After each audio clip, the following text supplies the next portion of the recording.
सबसे पहले तो आप ये वीडियो देखें। जिस बंदे से जिंदगी में मदद मांगी जा सकती है, फरमाया फौत होने के बाद ही उसे मांगी जा सकती है। कमाल है, लोगों ने ड्रामा बनाया हुआ है, नहीं मांगना चाहिए था। क्यों नहीं मांगना चाहिए था?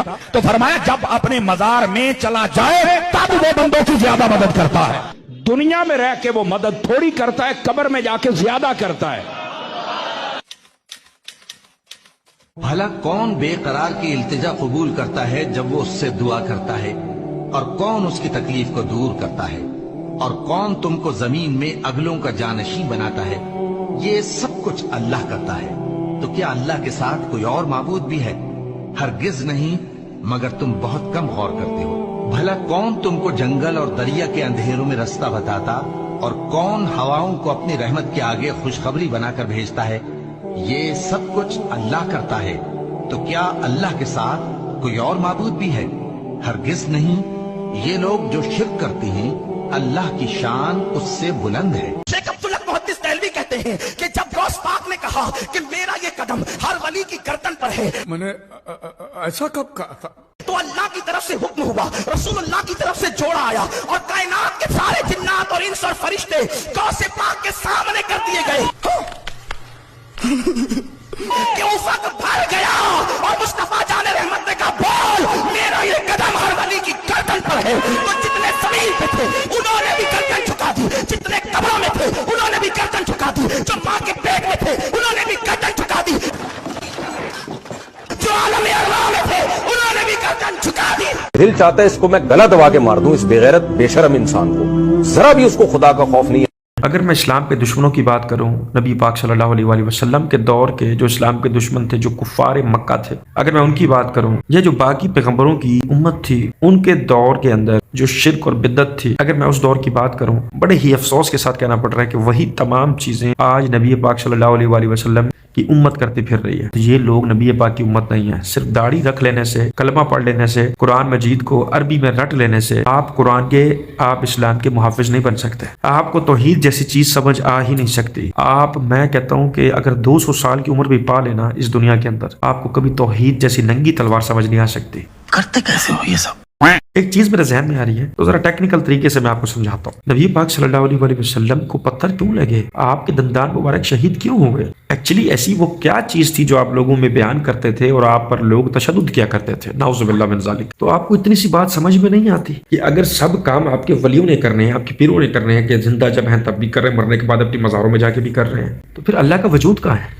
फिर पैगंबर किसका मैसेज जो है मैं ट्रांसफर करने आए थे? सोचने वाली बात है ना। सिर्फ अल्लाह वाहिद वाहदहु ला शरीक। तो आप इन चीजों को मजाक समझते हैं। मेरे भाई, इन बरेलियों को, इन कब्र परस्तों को, कब्र चाटने वाले लोगों को ना, मैं आपको हकीकत बता रहा हूँ, तौहीद जैसी नंगी तलवार जिंदगी में कभी समझ आ ही नहीं सकती। इसीलिए तो इन जैसे लोगों को, हम जैसे लोग, आप जैसे लोग समझ में नहीं आते। बात तो सही है। आपका इस कॉन्सेप्ट के बारे में क्या ख्याल है, ये मुझे आपने कमेंट्स में जरूर बताना है। मैंने बात करते करते मुझे याद आया है, मिस मिस्कीन ने भी काफी लोगों को ऐसी तहरीरें लिख के दी हुई हैं। उनमें से आज एक मास्टर साहब बैठे, मास्टर यासीन खड़ा हो, इसके पास मेरा रुका है, मैंने इसको लिख के दिया हुआ है। कम से कम 8 साल हो गए मास्टर जी, 8 साल हो गए मास्टर बीमार था, इसकी हालत बड़ी नाजुक थी। ये मास्टर मौत व हयात की कश्मकश में था। डॉक्टर, हकीम, कोई इलाज समझ नहीं आ रहा था। मुझे पता लगा हमारा प्रसंगी है बड़े प्यार वाले, मैं इसकी इयादत करने 55 ओडा वाले में चला गया, इसकी इयादत की। ये बेचारा बड़ा परेशान, दिल बर्दाश्त था। मैं कि मास्टर परेशान ना हो, तू मरदा नहीं हाले। तो मैं कि तेनू यकीन ना आवे तो मैं तेन लिख के देना, फिर लिख के दे दे।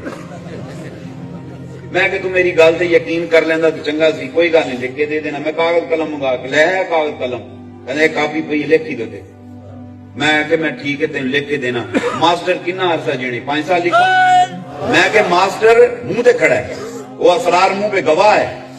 मैं कि मास्टर खुदा दी कसम जिन्नी लिख के देंगा, एक दिन पहले मर जावे मैं जिम्मेवार बैठा, मैं जिम्मेवार हां।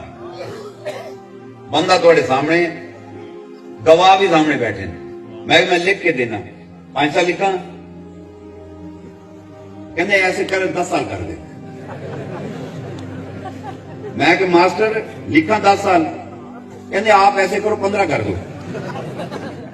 मैं कि मास्टर जी 15 साल लिखा, कहते 20 कर दे।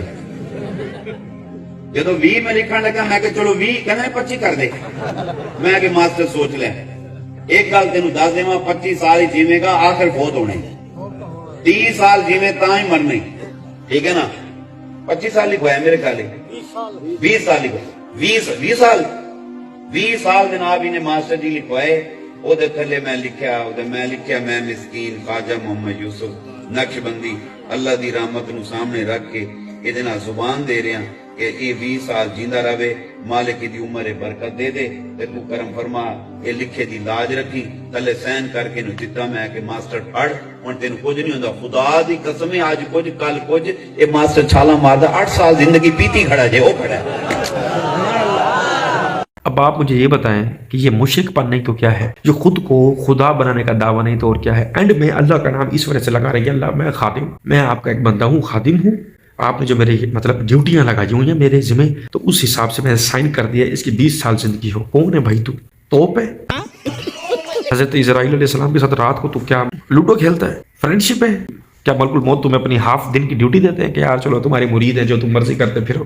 ادھیڑ کے رکھ دیں گے، چمڑی ادھیڑ کے، یہ جو داڑھی رکھ کے اور یہ 4 کونوں والی ٹوپیاں لگا کے، اور لوگوں کو سب سے بڑے بےغیرت لوگ جو ہیں وہ جو سامنے بیٹھے ہوئے ہیں، اور وہ بےغیرت جس نے کہا کہ ہاں مجھے لکھ کر دے، یہ مشرک پن نہیں تو اور کیا ہے؟ یہ ایسے ہی گاؤں کے بھولے بھالے اور جاہل قسم کے لوگوں کو پھانستے ہیں۔ انہوں نے جو اپنی TRP بنائی ہوئی ہے نا، یہ بھولے بغلول لوگوں کے دور کی بنائی ہوئی ہے، اور آگے پڑھے لکھے کچھ جاہل بھی موجود ہیں، انہی کی اولاد ہیں کہ ہمارے ماں باپ جو کرتے آئے وہ غلط ہے، جو ہمارے ماں باپ نے کیا وہ ٹھیک کیا ہے۔ اللہ تعالیٰ کا قرآن، نبی پاک صلی اللہ علیہ وآلہ وسلم کی محنت اور پورا دین اسلام وہ آپ کے بزرگوں کی کہانیوں پر نہیں ٹکا ہوا کہ جو وہ کرتے تھے وہ غلط کرتے تھے، اس پہ نہیں ٹکا ہوا، ننگی تلوار پہ ٹکا ہوا ہے، توحید وحدہ لا شریک اس پر ٹکا ہوا ہے۔ آپ لوگوں کو عمریں بیٹھے دے رہے ہیں، زندگیاں دے رہے ہو، تم زندگی موت کے فیصلے کر رہے ہو، 20 سال 10 سال 15 سال، یہ تو اللہ کی مہربانی، تم جو اللہ کا شکر ادا کرو کہ اس بندے نے 8 سال تمہارے مطابق جی لی ہیں، نہیں تو اگلے دن فوت ہو جاتا میں تو تمہیں آگے خود پھانسی دے دیتا۔ پھر تم یہ بولتے بس اللہ کی مرضی، اللہ نے پتہ نہیں میرے ساتھ ایسا کیوں کر دیا، وہ شاید اس کے دن پورے تھے، پھیپڑا ختم ہوا پڑا تھا، یا وہ سائن کرتے کرتے میں یوں اوپر پینسل نکل گئی تھی، یا اس ٹائم فرشتے تھوڑی بزی بیٹھے تھے، میں نے پوچھا تھا بعد میں، وہ کہہ رہے تھے ہم چائے پی رہے تھے، سوری تمہارا میسج جو تھا وہ اللہ تک پہنچا نہیں سکے۔ اس کو بولتے ہیں منی گوڈ، جو یہاں بیٹھ کے یہ اس طرح کے دعوے ہوتے ہیں۔ شرم نہیں آتی ان لوگوں کو جو ایسے لوگوں کو بیٹھے سن رہے ہیں، لاکھوں کروڑوں ان پر ڈونیٹ کر رہے ہیں، وہ ان کو جاہل بھی کر رہا ہے، وہ ان کے ایمان کے ساتھ کھیل بھی رہا ہے، فاسق کر دیا ہے، اور وہ لوگ خود فاسق ہونا پسند کرتے ہیں، اور وہ خود اپنی ایمان کو اس طرح کے بازاروں اور لٹیروں کو بیچنا پسند کرتے ہیں، پیسہ بھی خود دے رہے ہیں، اپنے ایمان کا سودا بھی کر رہے ہیں، اپنے گھر کا بھی سودا کر رہے ہیں۔ یار کتنا تمہارا پختہ ایمان ہے، لعنت ہے تم پہ۔ چمڑیاں جب اجڑیں گی نا، یہ نخون سے لے کے یہ سر کے بال تک لگ پتا جانا ہے تمہیں، پھر بولنا اس کو، یہ آگے بتا دے گا بڑا یہ ادھر بل گیٹس بنا ہوا ہے، بڑا ادھر کی چمتکاری بابا بنا ہوا ہے، لوگوں کو زندگیاں دے رہے ہیں۔ خود بیمار ہو تو اس سے پوچھو زندگی میں کبھی ہسپتال لیں گے، یا اس کی ماں بہن بیٹی کو ہسپتال لیں گے؟ گائنی کا مسئلہ ہو جائے، کوئی اور مسئلہ، بے پھیپھڑے گردے ختم ہو جائے، گھر بیٹھا واش کر لیتا ہوگا، میرا ہاتھ ڈالتا ہوگا، نکال کے واش کر کے فٹ کر دیتا ہوگا۔ خدا کے لیے ایسے لوگوں سے بائیکاٹ کرو، اور کچھ تو منہ رکھ لو اللہ کو دکھانے والا۔